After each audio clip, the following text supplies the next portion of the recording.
Time now for another session of On the Links. As always, I am joined by a master professional, Bob Burns. Bob, how are you doing today? Great. Great.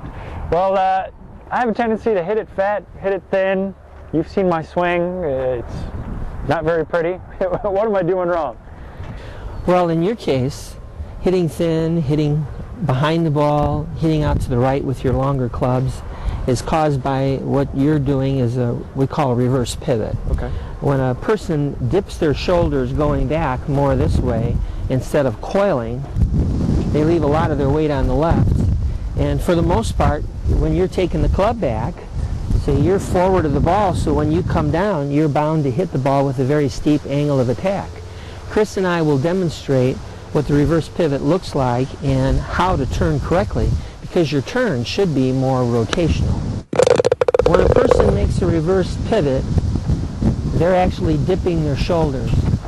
They probably perceive the club to go straight back and up, and they're probably trying very hard to keep their head down and still.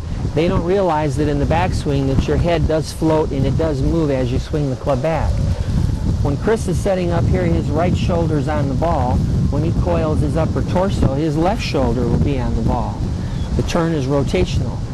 Now go ahead, Chris, take your setup. When we set up to the ball, we're bending forward from the hips with our posterior out, like Brett Favre taking a snap.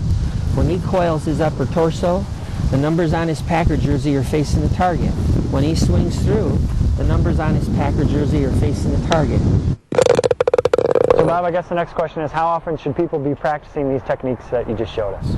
Well, I tell my students that they should be practicing these drills every night while they're watching the news.